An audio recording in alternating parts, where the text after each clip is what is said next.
Thank you for joining us for another Strategic Innovation webinar. It's great to have you with us once again, and this week we have a very popular topic. As you're probably aware, we're focusing on leveraging a portfolio of participation mechanisms to engage the whole organization. And we're very happy to have with us today a great speaker, Anthony Mills from Legacy Innovation, the CEO and founder. Hey there, Anthony. And as usual, we have our VP of US Innovation, Steve Reed. Hey there, Steve. Hey. And I'm your host for today. My name is Elliot. I'm a marketing manager based out of the UK. I'll be trying to make sure everything goes smoothly. And I'll be monitoring the Q&A section. So if you have any questions, please don't hesitate to ask, and we'll be sure to address those at the end. So this is the agenda. Right now, we're in the welcome and introductions. Then I'll hand over to Steve, who will be sharing some engagement best practices from Q Markets, from his experience working with a selection of our large US clients.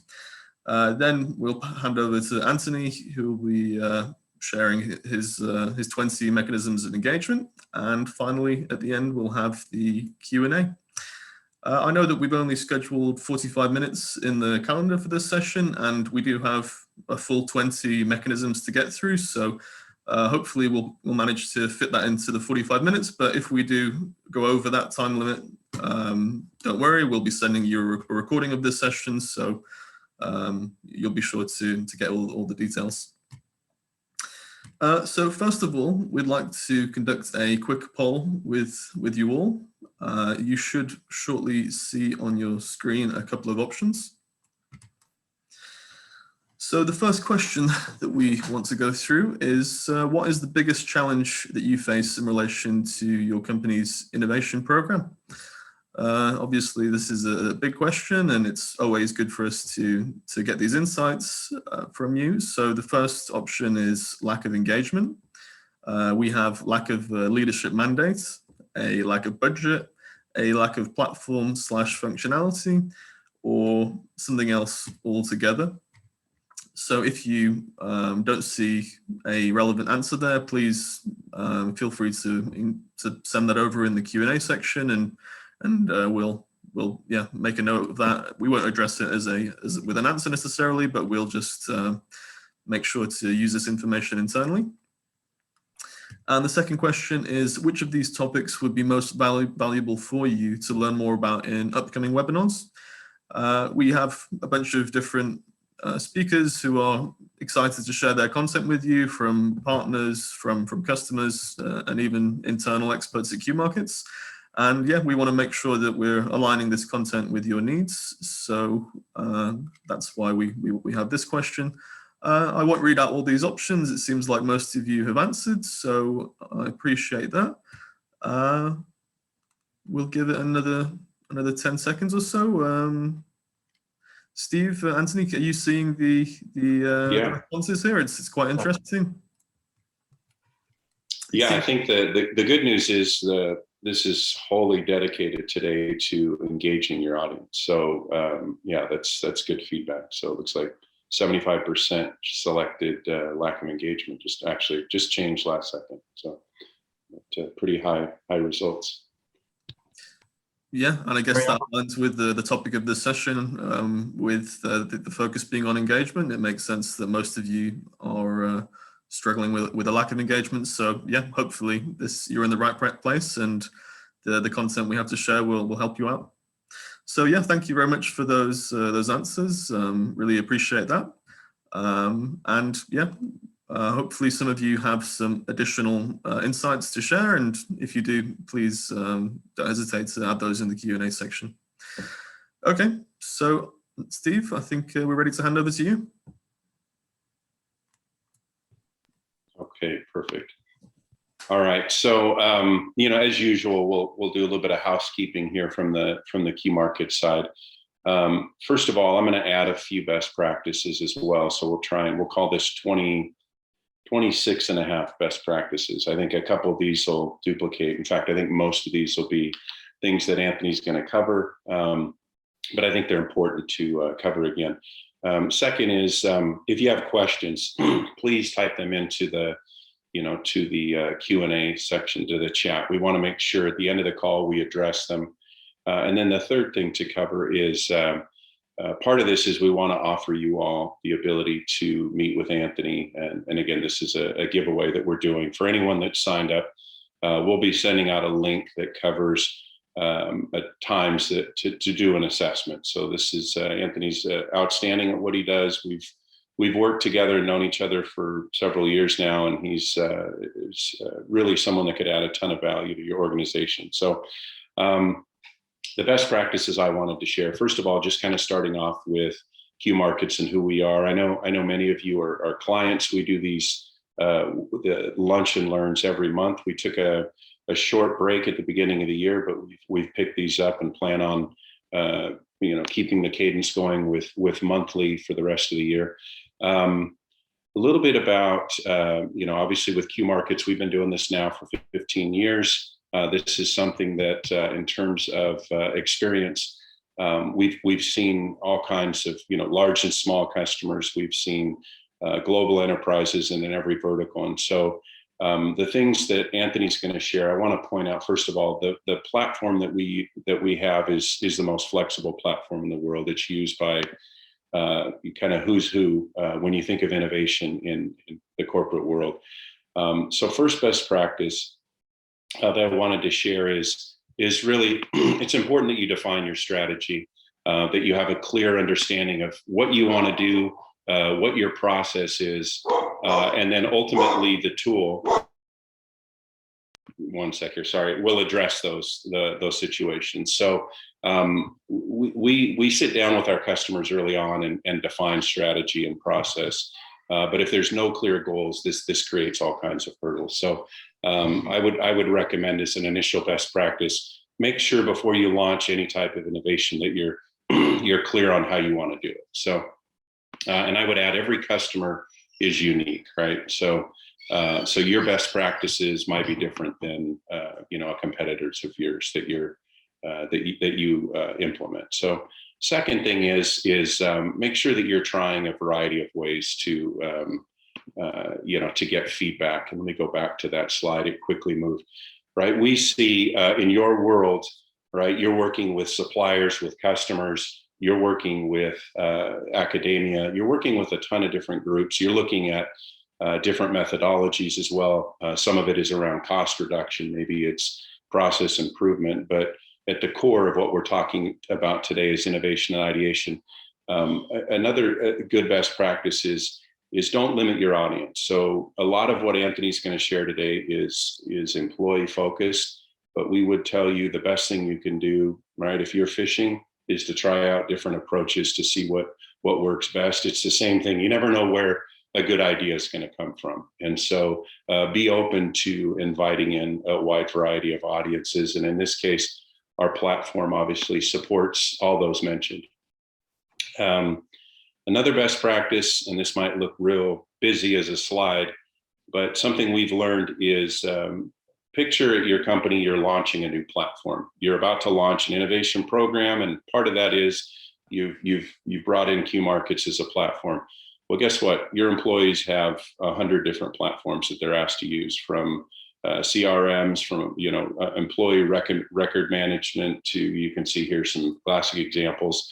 I'd tell you the biggest trending ones we see is Microsoft Teams is especially a big one, and then project management software. So one thing to think about is, as you launch your innovation program, let's make it easy to use, right? If you're going to launch a tool, let's give our employees the ability to, for example, in Teams, submit an idea, right? So as you think about how you're launching your program, or if you're in process and saying, we struggle with engagement, why are we struggling?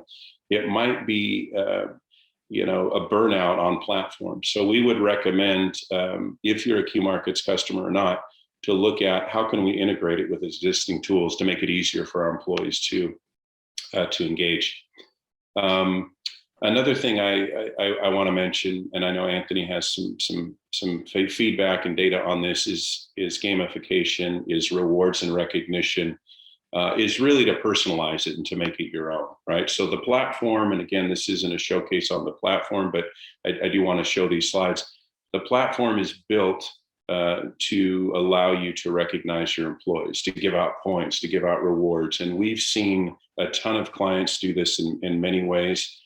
Shark Tanks are a big trending one where employees not only get to submit an idea, but they get to pitch it to executives. And essentially they own, right, in an entrepreneurship model, they own the idea, right? It's theirs and they're recognized all the way through. And the only data I would share with that is over the last decade, the data we've collected would tell you if you had to rate cash versus a soft reward, and that soft reward could be a ton of what, could be recognition by leadership. It could be some kind of a special event that is held, or there's a variety of ways to do it. The engagement numbers spike dramatically when soft rewards are put in place and not literal cash payouts. You're going to get ideas with the cash payouts, but our data tells us if you want true engagement, which is employees working side by side, the best way to handle that is to look at soft rewards to recognize your employees with. So one other thing I wanted to share is just something that's built into our platform. And so you're looking at an idea in our platform, right? This is a made up idea. Of course, your employees can submit and vote and comment. That's a standard best practice. One thing we'd recommend is to build out a catalyst network, right? So if you want to engage your employees, don't limit how they can engage. And in this case, with the Q Markets platform, what if we had the ability to, as a company, say, hey, I like that idea so much, I'd like to be a part of it, right? So not only do I like it and I'm going to vote for it and I'm going to give feedback, but I'd like to do a business case. I'd like to help develop a prototype. Allow your employees to do more than just look at ideas or submit them, right? And you'll see tremendous growth over time by doing so. So I'll stop there. I will hand off to Anthony now, and he's got quite a bit to cover in terms of ways to engage and methodologies. And I would tell you again, this will be available to you afterwards, both in a recording and in a follow-up meeting that we'll have. So Anthony, handing off to you. Okay, thank you very much, Steve. Everyone seeing my screen? Yep, you're good. All right, very good. Well, thank you so much for hosting me today. I really appreciate it, and I'm very happy to be here. Really, what I want to talk about today is awakening the giant, that being your organization, and really how to leverage a portfolio of different engagement mechanisms to engage the whole organization. So what I want to start with here is, what is our goal in the corporate innovation program?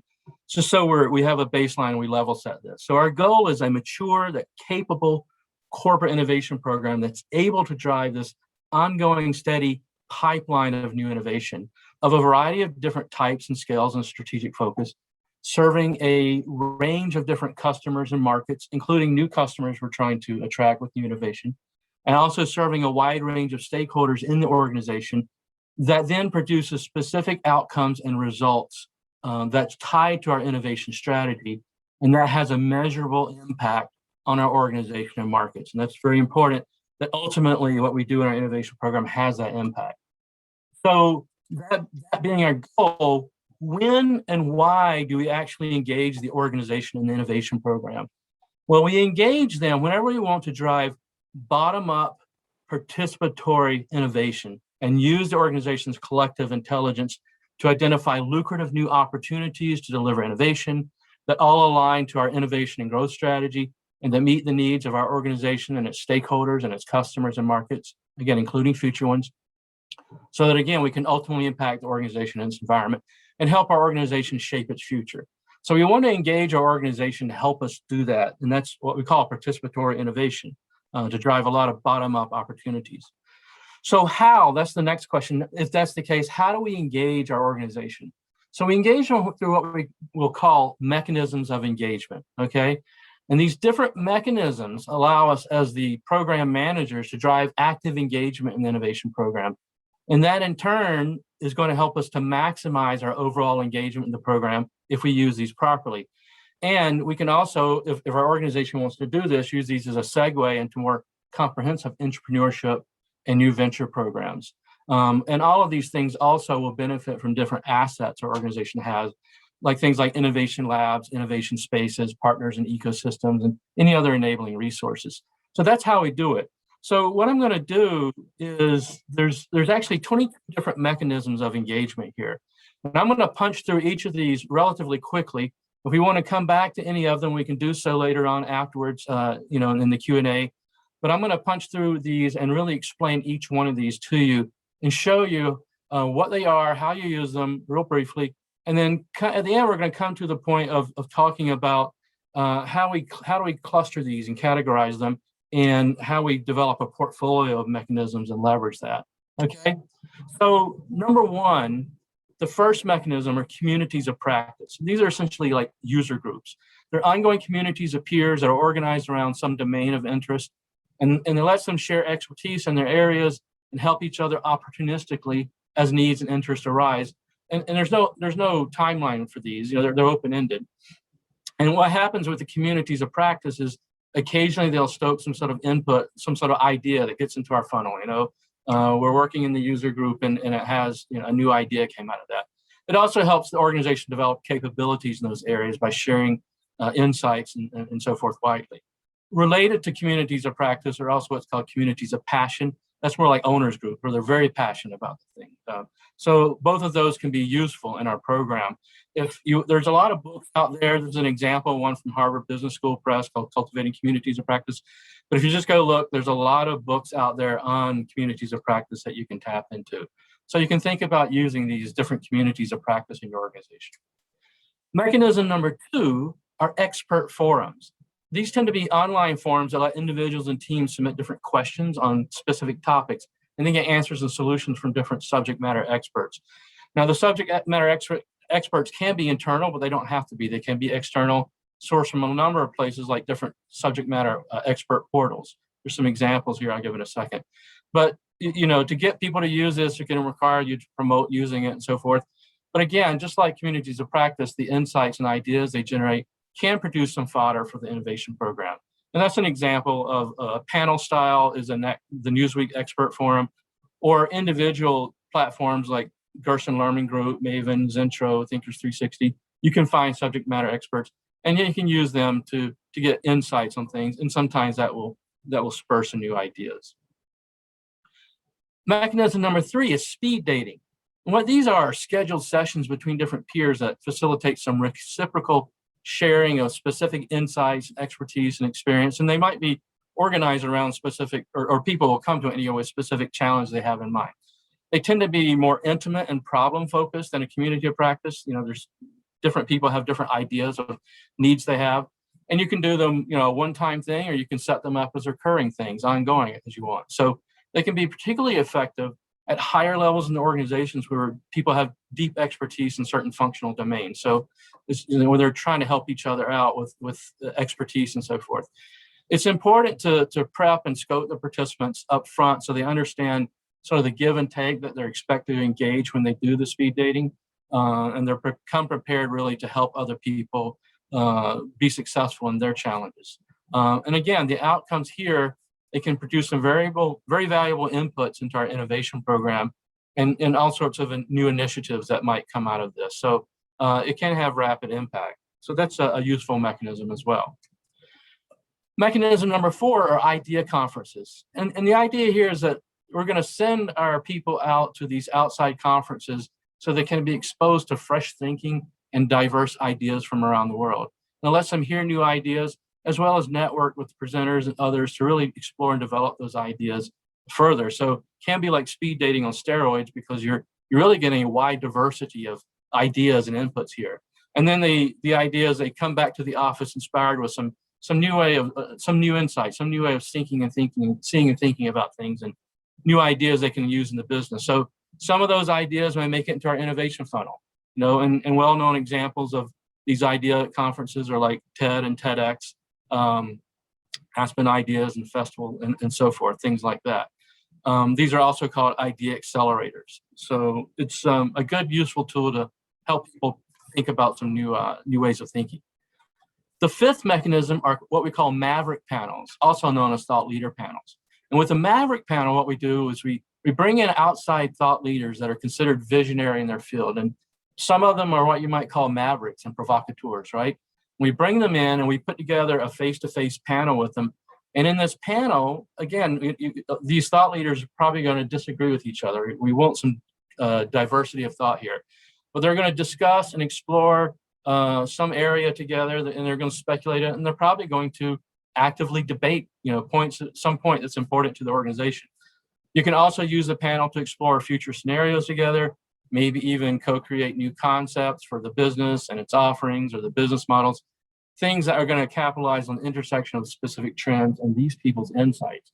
And the thing that this panel does, it brings fresh new perspectives and insights into the organization that really tends to challenge and stretch the organization's thinking. And the idea is really, let's move the needle significantly on how the organization's thinking about the future. And what that's going to do is tend to yield some new ideas, new opportunities that is going to, again, make it into our innovation program. So these can be a very good sparking mechanism, if you will, to spark new thought. Mechanism number 6 are cross-industry lateral innovation panels. This is where private groups of business from different industries host sessions together, and each business sends one or more leaders to engage with their peers on the panel. And the purpose is to try to cross-pollinate ideas with one another and or address some specific business challenges together. And the thing about these is because the peers come from different industries, it produces what we call lateral thinking, okay? Different ways of seeing and doing things, lateral approaches to solving problems. And this has happened a lot in different industries with different companies. And then, after they go through these sessions, they come back to the organization with a lot of new insights and fresh fodder for the innovation program. And there's a lot of examples of this. My friend Ramon Vollings is an expert in this area, and he's put out a couple of books called Not Invented Here and Great Leaders Mix and Match. And Ramon has researched this area thoroughly, and I encourage you to pick these up. A lot of great examples of organizations using cross-industry innovation to spark new ways of doing things and thinking. So that can be a very useful mechanism as well. Number 7 are innovation mentors. And these are individuals that are specially trained as innovation mentors and facilitators that float around the organization from place to place as needed. And they tend to plug themselves into different project teams and then come into these tools and deploy different innovation tools that they're experts in. So it might be reframing or brainstorming a business model canvas or customer journey mapping or helping teams with financial analysis on their pitches and so forth. And that's going to help. It's going to do a couple of things. It's going to help these teams break out of their current thinking patterns, maybe think into break into new thinking patterns around the challenge. And it helps them to often prepare for pitching their ideas to decision makers. So that can, again, yield new insights into more fundamental problems. And that in turn yields more innovative and novel solutions, which will produce positive results for both the program and our organization. And so that can really help from the quality standpoint, the quality of the ideas and what we're pitching and so forth. And by the way, Global Innovation Institute has certified design thinking professionals, certified innovation strategists. They tend to make excellent innovation mentors in your organization. And I used to work at Whirlpool Corporation. Whirlpool had innovation mentors, we call them I-mentors. It was very common practice there. Mechanism number 8 are simply independent research projects. And I have clients who they have in their staff, their staff do this. They call them 4-star projects and names like that. But these are just short-term projects. They're typically 3 to 6 months long, where you're going to have individuals or small teams undertake special research studies. Again, this is outside their normal work. And the study is intended to identify and clarify and justify some new opportunity for the organization. And that includes having them, study the problem space. What's the nature of the problem? Who does it affect? Why do they have this problem? How long have they had it? How long will they have it? Things like that. And then working on the solution space. What's the new innovation? Why is that the best answer? How will it compel adoption? What's our go-to-market strategy? What's the revenue or impact from it? What's the cost to deliver? What's our profit? What's the return on this investment? So they're gonna profile all of these things in their research study, and then when they're finished, they're going to submit a final report to the decision makers, together with their recommendation on whether or not to pursue the opportunity. What they get in exchange for doing these projects is they'll get special recognition in their annual performance review that can improve their odds of promotions and raises, especially if they do the report well, and especially if it leads to a promising new endeavor for the organization. So it can be a very useful tool to have your staff go out and let them do these independent research projects on their own. Mechanism number 9 is one you're probably already using or very familiar with. And that's just our, I guess we call it more traditional ideation challenge, right? And these are crowdsourced ideation campaigns that are focused on a very specific business challenge you have. Again, that challenge does need to be tied to our strategy, where we want to go with innovation. And these are presented to a wide and diverse audience over a limited time frame. Each has a clear milestone. And again, this can be your internal organization, but you can also, again, as you know, open it to external partners in your ecosystem. And you often will use gamification here to drive the participation, where the peers can vote up and down on one another's ideas. And some of those will rise to the top, others are going to sink to the bottom, and there'll be prizes for those that come to the top. As you know, this may generate hundreds of new ideas, and of course, after that, you have to go evaluate all the ideas and see what their value is and how actionable they are. And then, ideas that are, chosen out of that, then they're going to be assigned to other teams, like in corporate strategy or corporate innovation or a frontline business unit, to go maybe research and develop further and maybe even implement at some point. Mechanism number 10 is a very fun one. That's the innovation kits, okay? And the most well-known and famous of these is the Adobe Kickbox. With the innovation kit, what happens is you get participants from all over the organization receive this carefully designed starter kit that contains certain paraphernalia, as you see in the lower picture there. And that paraphernalia is meant to help be a thought sparker. So there's booklets about how to identify new market needs or emerging market needs and how to study them. The Adobe one has a blank credit card where they can go spend some money on doing some experimentation and research to really justify it and evaluate it. And so you hand out these kits, and typically there's like a 2-day training that goes with it. And the participants are challenged to use this paraphernalia to really spark innovative new thinking on a specific challenge they choose, and consider how that challenge can be rethought and remixed for novel new ideas around specific market needs and opportunities and solutions to them. The end result is they'll submit, the participants will submit new opportunities for the organization to pursue. And there's really no limit to how many kits you can hand out or how long you can run the campaigns, but they tend to be run in different waves and cohorts, and you can mix up the kits as well. What you'll have a lot of times is you'll have different levels. So you'll see 3 different boxes here, the red, the blue, and the yellow. And if your initial idea that came out of the red box is approved, then they'll give you the blue box, and that's got some more stuff. And you go through a second round, and you develop the idea further. If that gets approved, you get the yellow box, and that's kind of the final stage. And if you get through the yellow box, they're probably going to fund the project and implement it and so forth. These have been very, very popular, and you can actually, it's so popular now, there's what's called the Kickbox Foundation that makes all of this available. So you can go to kickbox.org and download the kit for yourself and develop your own kits. But they're very popular, and they've spawned use all over the world. Mechanism number 11 are different types of innovation workshops, okay? And these tend to be hands-on working sessions that are purposefully designed to engage participants in a variety of different thought-provoking activities around discovery and creation. And they come in all kinds of forms. There's ideation workshops, there's branding workshops, there's design methods, there's customer experience, there's product concepting, there's business model workshops, there's executive strategy workshops.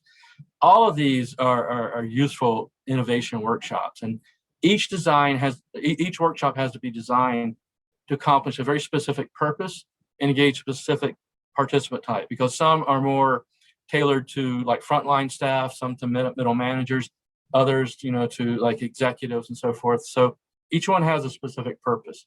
Regardless of which one you use, though, they all tend to yield actionable fodder for the innovation program. Some are going to be more strategic, like with the executives. Others might be more tactical, but they're all very valuable, and you use workshops according to what your specific needs are.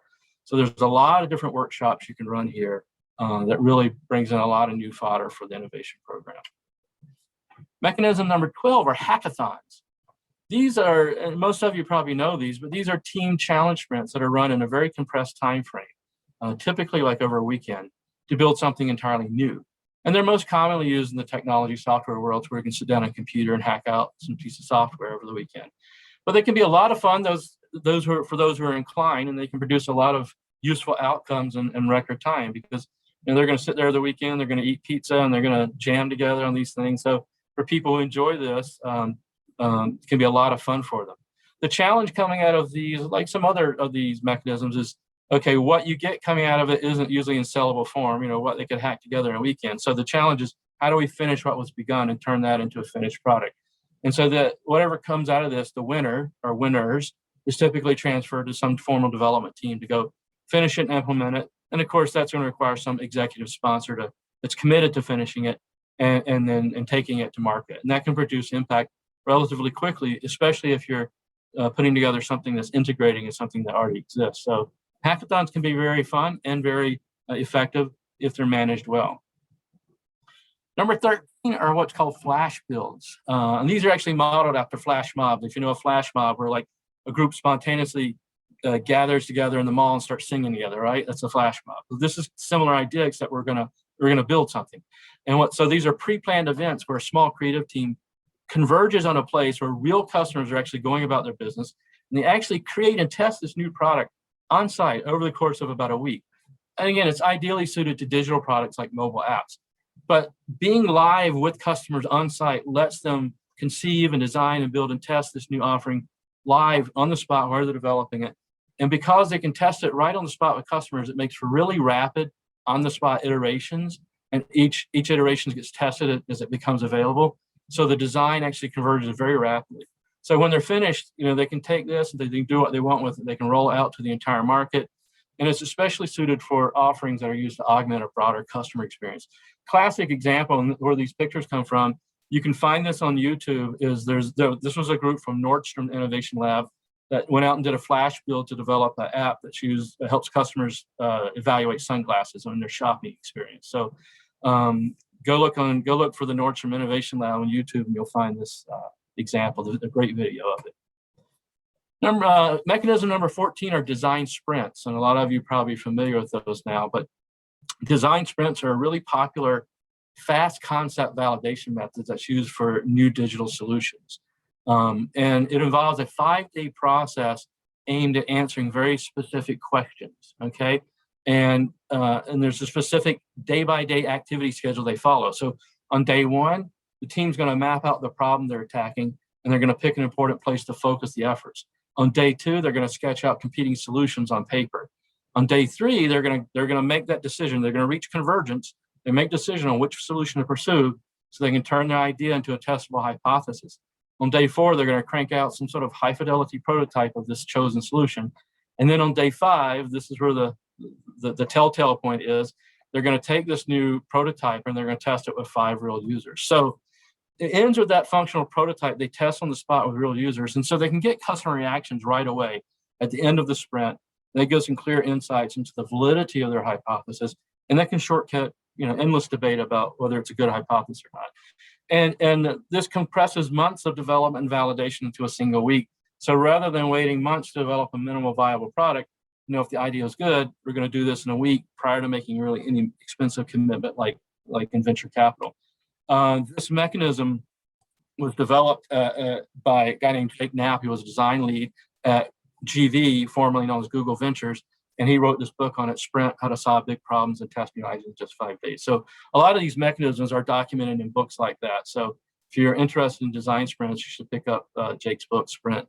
So the mechanism number 15 are innovation jams, okay? And what jams are open discussion and brainstorming forums that are framed around some particular issue that's pertinent to the organization at the time. And it tends to facilitate really broad-scale collaborative innovation. It lets people from an extremely broad global audience share different insights and perspectives and ideas on the issue at hand, with the goal of discovering some new solutions. And they're often done in phases where they might have the initial jam, they just generate a lot of ideas, and then they get back together and have a second jam and they refine the ideas, for example. So these have been found to be really powerful tools for seeing problems with new eyes, okay? And creating solutions that we wouldn't have otherwise in isolation because of their ability to integrate so many different diverse perspectives. And so they're really effective for generating deeply considered new business ideas. IBM does these about every year. They're probably the most famous user of innovation jams, and they're doing these kind of all the time. The most famous one they did was the 2006 one, where they had over 150,000 people participated from 104 countries. and 67 different companies.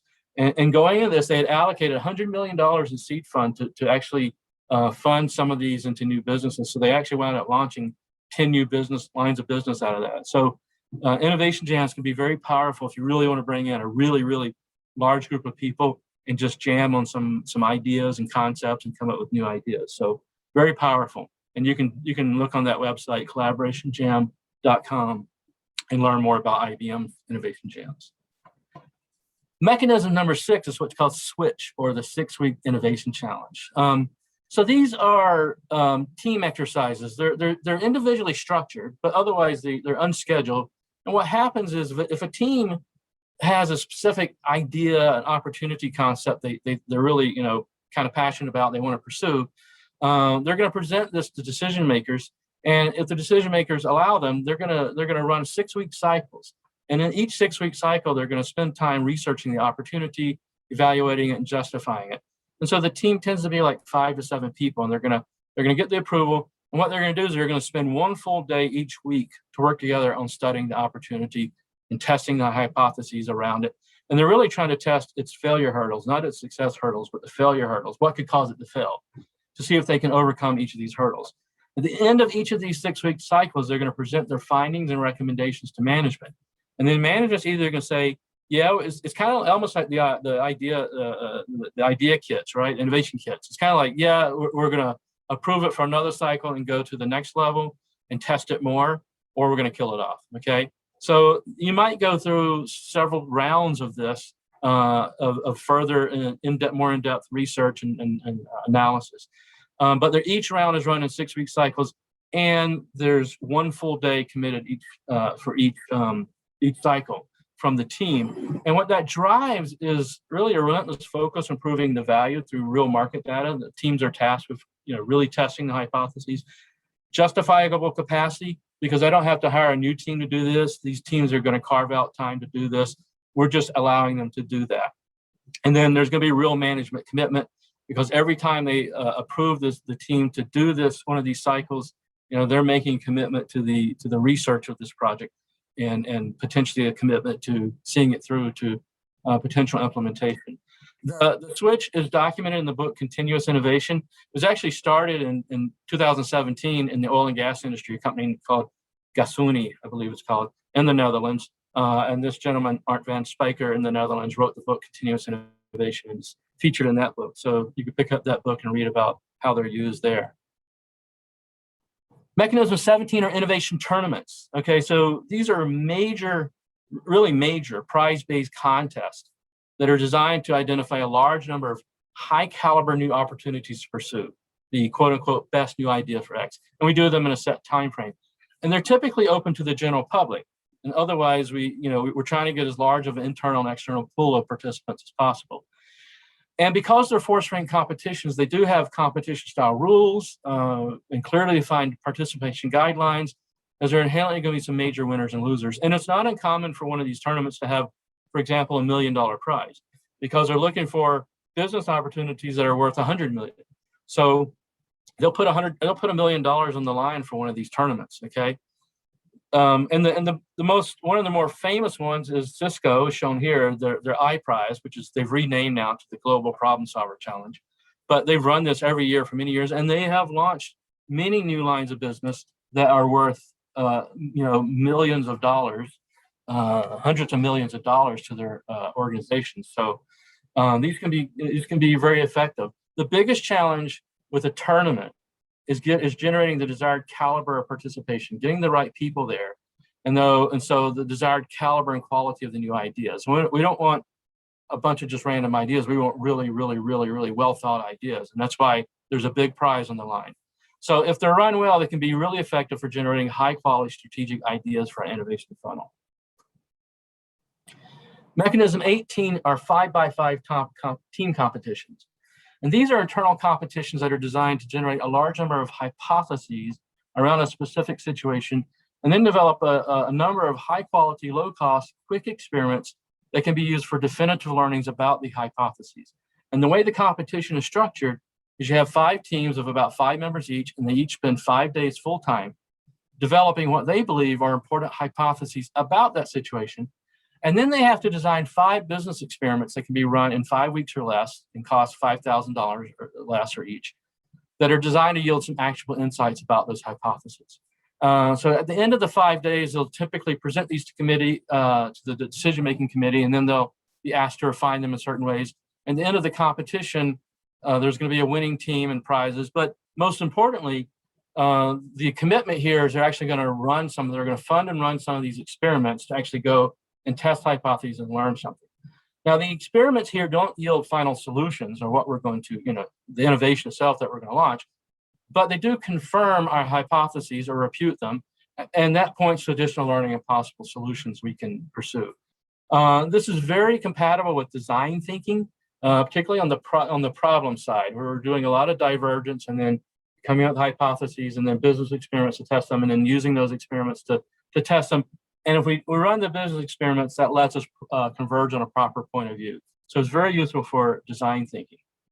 The 5x5 team competitions come out of the book, The Innovator's Hypothesis by Michael Schrage. Michael's over at the MIT Media Lab. That's his cartoon from the book.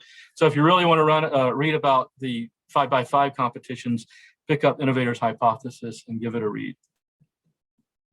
Mechanism number 19 are design challenges, okay? And if any of you here went to engineering school or design school and you had that senior design challenge, you've done one of these before. It's basically you're creating a real design.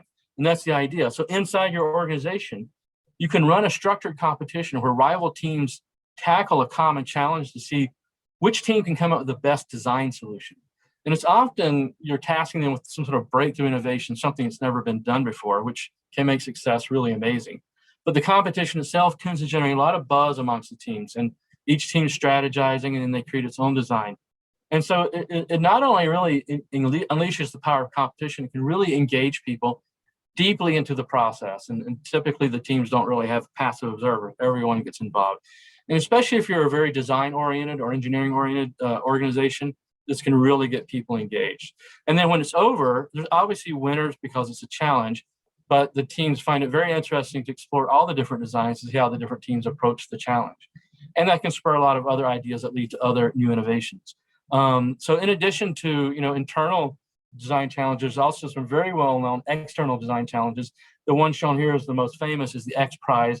And an X Prize is run by the X Prize Foundation, and they tackle really major big things like audacious challenges like space flight, moon robots, hyper-efficient cars, carbon removal, even genomics. So there's a lot of things, in the external design challenges that are inspirational there, but you can certainly run design challenges internally, and they can be very engaging. All right, so a few more here. Mechanism number 20 are business plan competitions. There's a couple of nicknames for these, and in the US, we call them Shark Tank. In the UK, they tend to call them Dragon's Den. But you may have encountered these. They're internal competitions where teams of peers work together to identify new opportunities for the business, and then they're going to develop a complete, well thought out business plan for it. And then when they're done, they're going to pitch it to an internal venture board. So it's really not unlike what an entrepreneur will do on the outside when they're pitching their startup to a venture capitalist. But what we have here are entrepreneurs pitching to an internal venture board for internal funding to develop this concept for use internally by our business. Otherwise, a lot of the vibe in the field is the same. And because, again, it's a competition, there's cash prizes, there's other incentives for the winners. And this can be really excellent for surfacing non-core and potentially disruptive innovations. And it can also be used as a segue, again, into a formal entrepreneurship program. But given how much volunteer work teams have to invest in this, typically you're not going to run these more than once a year, 2 at the most, but most commonly once a year, because typically a business plan competition is going to last for like 6 months. So it's a whole lot of work for teams to go do all the research and put this together and really validate their business plan and fine tune it and refine it, and then develop their pitch deck and practice their pitch and pitch it. It's a tremendous amount of work. What happens after the business plan competition is the winning teams tend to be given what you might call Series A funding to go out and research and prove out the concept better and refine the business plan more. If that's successful, they may even be awarded like a Series B funding to go do more proof of concept development and testing. And then ultimately, if that proves strong enough, they may ultimately deploy this new innovation in a business unit, could be a new or an existing business unit. So depending on the scope of the concept and how much following work is needed, the actual impact can be months to years. Again, are you developing a digital product or a physical product and things like that? So now the thing about this is how you do the handoff is going to vary a lot from organization to organization, how and when. And some cases, you're going to have that initial team do a lot of this work up front. In other cases, you're going to hand that off quickly. It's almost always eventually gets handed off to a special team to deploy it. But the question is when you do it, earlier versus later. And that tends to vary a lot by organization. Again, I used to work at Whirlpool Corporation, and I led the first team ever that actually won a business plan competition there called Spark. Then after that, I helped them to run this competition. So trust me, these are extremely engaging competitions that engage a lot of very entrepreneurial people. Number 21 are captive accelerators, otherwise known as a captive corporate accelerator or just a corporate accelerator. But these are actual startup accelerator programs that are run exclusively inside a large organization. And their purpose is to give these internal teams, people with entrepreneurial tendencies and capabilities, a venue to actually develop and test radical new and different concepts that existing business units and organization would never touch, okay? And that usually includes the fact we're going to take this offering, this business model to market and actually test it in market and see what kind of traction it can gain. So the successful ventures are either ultimately spun out as independent companies, or they're set up as a new business unit, or they may be integrated into an existing business unit.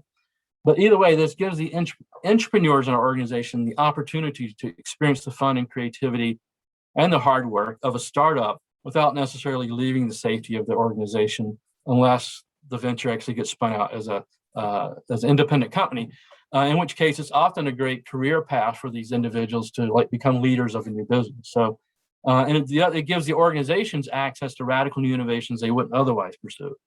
Then the last mechanism are what we call joint practice sessions.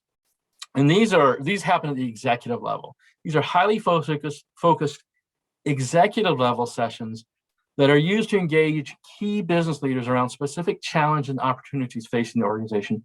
And sometimes, by the way, these are like things that pop up unexpected, like major disruption happened, and now we've got to address it. So the purpose there is to bring awareness to these challenges and opportunities, and then develop specific action plans for addressing them in a very offensive way. Like, how are we going to attack this problem? So they're typically set up as a regularly recurring events over a period of time so they can drive continuity and momentum in the actions they're doing. The important thing is they end up producing typically major shifts in the organization's priorities and plans and resources and metrics and so forth. So you can think of them as a very strategic part of the innovation program, because they're going to do some major strategy tear up typically, and that's going to shift some of our focus. But that's going to be, we consider that part of the innovation program because it often involves developing and launching new innovations. Could just be a business model innovation, could be new ecosystem innovation with partners, but there's going to be some major changes there. And these were talked about. Ram Charan wrote a book a few years ago, The Attacker's Advantage. He talks a lot about using joint practice sessions. Of course, they're named after where sports teams come together and do practice sessions together, except in this case, it's business executives that are working together. Okay, so we've talked about the 22 mechanisms. Now I want you to think about how we cluster these together. They can be clustered according to what we say, how fast they rev your organization's engine of innovation. The first we have, if you see the tachometer in the upper right corner, these are low RPM activities, and they're really intended for generating a steady flow of actionable intelligence. And that's your communities of practice and your expert forums. They're kind of in the background, little trickle here and little trickle there. That's what's going on there. The next group is what we call medium RPM. And these are for sparking new ways of seeing and thinking about core challenges and opportunities. And again, this is the things like speed dating and idea conferences and Maverick panels and cross-industry panels and innovation mentors. They can help us think about core challenges and opportunities in new ways. And that's a medium RPM speed. High RPM, now our tachometer is moving up. This is for really trying to uncover outside the core opportunities and generate novel solutions. And again, this is a lot of our ideation challenges and innovation kits and workshops and hackathons and flash builds and design sprints and jams and so forth are very useful for that. And then the final group are what we call red line. And you see our tachometer up there is the red line now. Now, these are for actively pursuing outside the core breakthrough innovations. These are the things like the 6 weeks innovation challenge, the tournaments, the 5x5 competitions, the design challenges, the business plan competition, and so forth. And you'll see a lot of those four, they're all competitions, and that gamification element of it and with a high level of activity tends to engage very entrepreneurial people. So they can be very, very effective for generating these breakthrough innovations. And of course, captive accelerators and joint practice sessions. Now, the thing for you, the time to impact, understand the time to impact for entities can vary a lot, from anywhere from immediate to several years. And that's just a function of the scope involved and market timing. How much follow-on work is required to develop and deploy a specific idea, and how ready is the market for that idea? So again, you could have a hackathon and a month later we have some kind of impact, or we could do a business plan competition and it takes 3 years to actually see fruit from that. So that can vary a lot. But the important thing for you, and this is really what I want you to take away from this today, is at any given time, a healthy innovation program really should employ a variety of these mechanisms. And the reason is that's going to feed multiple different parts of your program, and it's going to drive a range of outcomes. Because what happens is each of these mechanisms tends to resonate with a different audience. In other words, not everybody wants to go to a business plan competition. Not everyone is entrepreneurial like that and wants to plug in and do that. Some people they'd rather just, go to an idea conference and maybe have an idea or be a part of a community practice. So it really is going to vary a lot depending on personalities and preferences. So having a portfolio approach like this, where we use multiple mechanisms together, lets us maximize the overall engagement in the program. And that also lets us benefit from a diversity of styles and personalities and different organizational capabilities. It also produces different outcomes for the program, and those together can impact the short, medium, and long-term strategic horizons for our organization. So having this healthy portfolio is going to let us maximize the engagement. The important point for you is seek out high caliber opportunities anywhere and everywhere you can to engage people, and then create these productive communities of collaboration any way you can. And again, a lot of these are very engaging activities, particularly as you get into the high RPM and the red line, can be extremely engaging. Now, to drive a portfolio in each program, what I suggest is for the innovation program managers who are running your program, they need to understand the means by which each mechanism works. They need to understand who in the organization is going to engage and the outcomes it's going to produce. And then what they should do is periodically go out and survey your stakeholders, your decision makers and leaders in the organization, understand what their specific needs and desires are, as they align to our innovation strategy, and then plan out a mix of mechanisms in a particular period that meet those specific needs and desires. So a given stakeholder, for example, might have a specific need they have, and I think, the best way to address this is let's run, a 5x5 team competition and clarify the issue, or let's do this or let's do that. So you want to match some of these to the specific needs and desires your stakeholders have, and do that on a periodic basis, repeat that on a periodic basis. And that's going to drive ultimately the most success. The other thing you want to keep in mind is, these things don't drive themselves, right? They don't happen automatically. So running each mechanism does require a dedicated program manager to design it, to promote it, to run it, and then afterwards to assimilate all the new ideas and group them and evaluate them and pick out, the ones that we're going to really pursue further. So there's obviously a lot of ownership that has to happen on the program management side in your innovation program to do these. That you have to understand that. And some of the new ideas and concepts, like, again, they're going to be selected for conversion into innovation projects. So they can actually be formally developed and launched as new innovations, and thereby fulfill our innovation and growth strategy. Doing that well is going to require a well-defined and properly led innovation management process and system to convert your funnel into this productive and lucrative and impactful innovation pipeline. And just to show you this real quick, this is the funnel model we use. Has 6 distinct phases, starting with strategy. Then there's capture, the innovation dragnet, and this is where you're using Q markets to really run these things and capture new ideas. And then evaluation and selection, that's your funnel. You're using Q markets in some of that process. And then initiation is when you kick them off and you go into development. Eventually you get to pilot, and ultimately you scale those up. So you need this innovation management process like that. The last few points I want to touch on, maybe I should leave these for Q&A and sort of turn this over to you guys, because I think we're running short on time. So I'm going to turn it over to Q&A, and you'll get this presentation so you can read the last few points on your own. Cool. Well, thank you so much, Anthony. That was amazing. I can't believe just how much you managed to pack in there. It was really breakneck speed, but I'm sure we all got some great value out of that. So thanks once again for putting that together. Sure. So to quickly answer a couple of questions, I saw that we had a few come in. So the first one that I'm seeing here, sorry, just one second. So which of these mechanisms do you see customers using most commonly? It's quite an open question, but when there's so many to look through, it'll be interesting to hear what your kind of most popular ones are. You know, the popular ones, I think, you know, everyone usually does ideation challenges. You know, that's kind of like the first thing you go to. But I think business plan competitions have been for the last several years, I'd say the last 5 years, really becoming more and more popular and common. And I've encountered those throughout the world, you know, in the US, in Europe, in the Middle East. I've encountered organizations doing business plan competitions. So those are very common. Design sprints are very common too, in more of the software technology world.